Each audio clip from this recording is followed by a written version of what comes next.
This is Lesson 1C. In this lesson, we'll take the VoiceMaker app that we created in Lessons 1A and 1B, and we will add 5 checkboxes, one for each of 5 different accents that we can give to the voice. We'll also introduce the use of a table arrangement as a way of controlling the layout of components on the screen. I'm beginning with the app as I left off in Lesson 1B, and I'm going to go to the Layout button, and I'm going to get the table arrangement and pull that over and place it below my 2 sliders. And I want to make 2 changes right away. I want to change the number of columns to 3, and I want to change the number of rows to 3. In working with App Inventor, I found that when you place a table arrangement in your app, you need to go ahead and specify the number of columns and rows because App Inventor does not always respond well if you make these changes later on.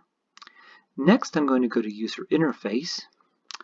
I'm going to grab a checkbox, pull that over, and put it in the top leftmost cell of my table arrangement.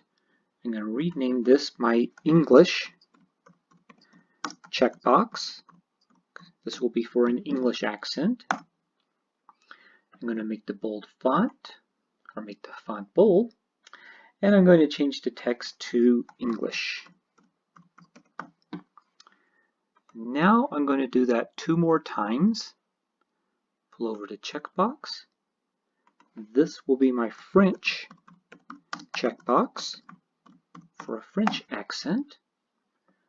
Bold font, and the text will read French. The 3rd time, I will change it to my German checkbox. Font bold, text will be German. This may seem a little funny, but I'm going to grab an image and place it in the center column in the first row. And I'm not actually going to insert an image here. This is going to be a spacer. So let me rename this spacer. And I'm going to set the width to 80 pixels.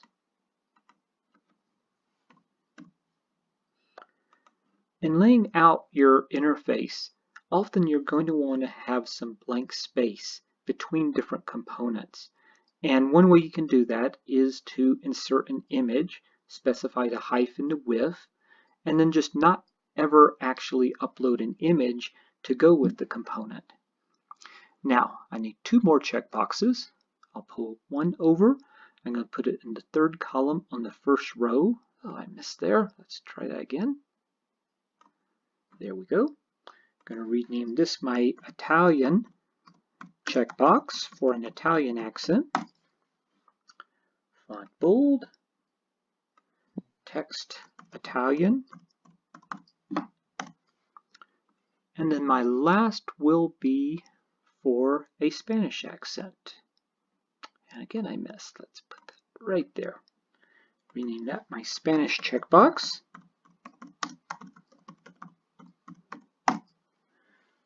Font bold, and the text will be Spanish.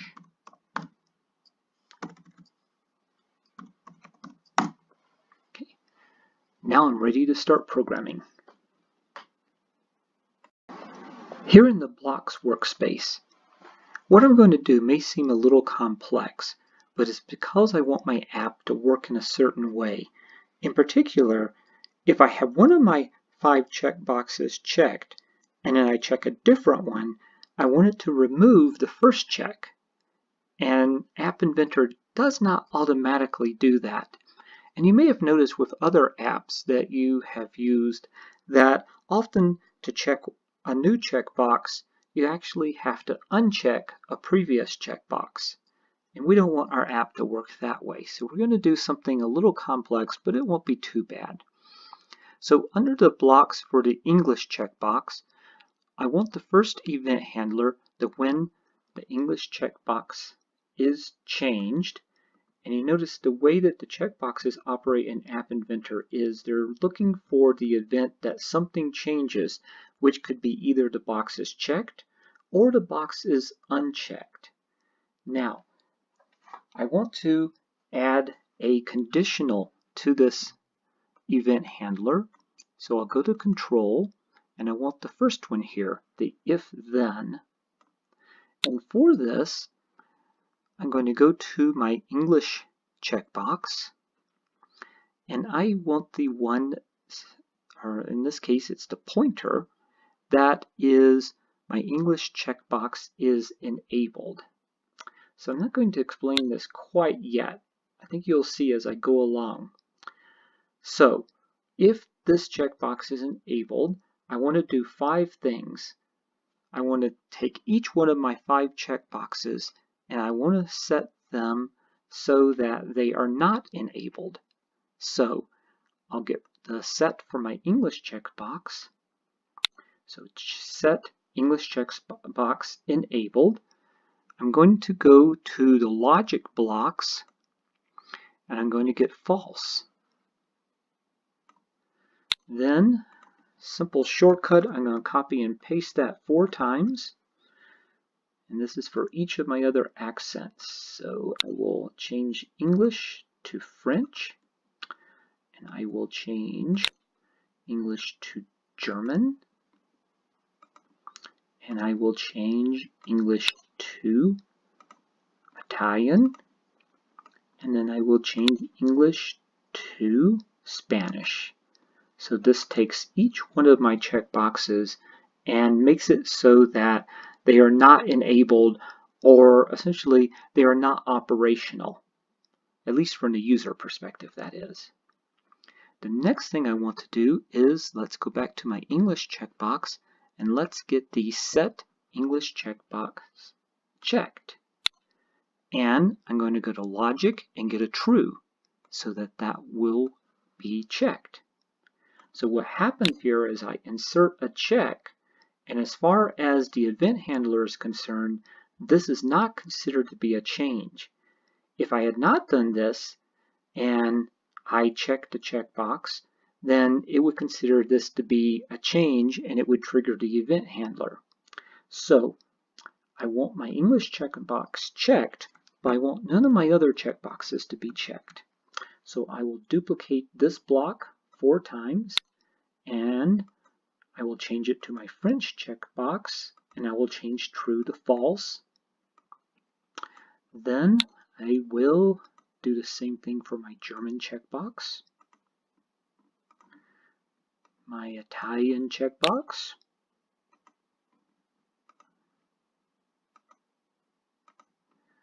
and my Spanish checkbox.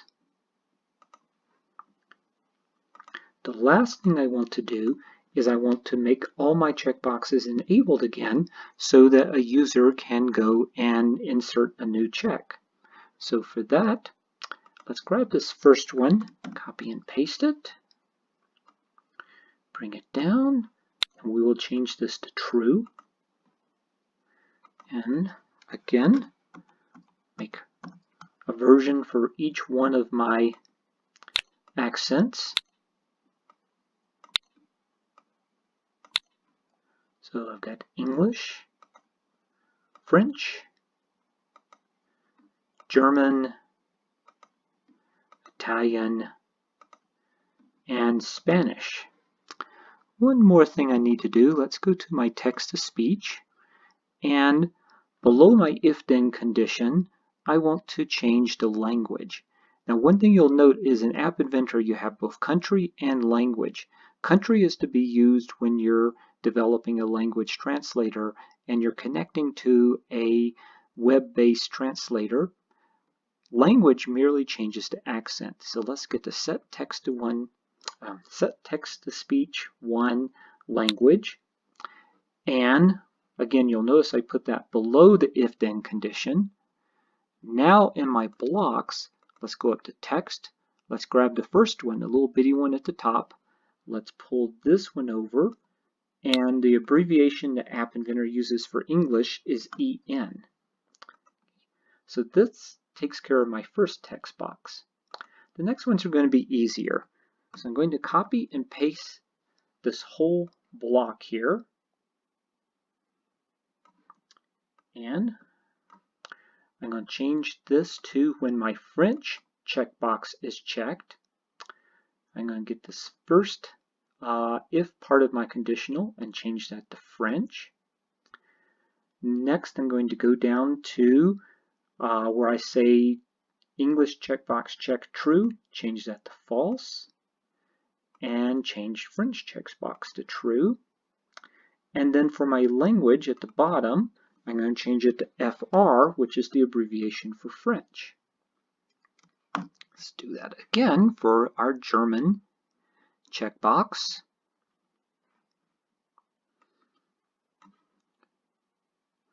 So we'll change this to the German.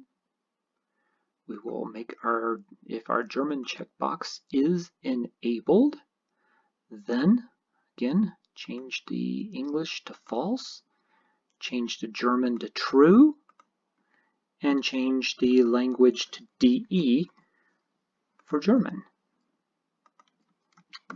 Same thing for Italian. Change this to our Italian checkbox. Our Italian checkbox. Make English, actually it's already false. Let's make German false in this case and make Italian true. And then at the bottom, we'll change the language to IT for Italian. One last time. I'll use the German one this time for my copy and paste.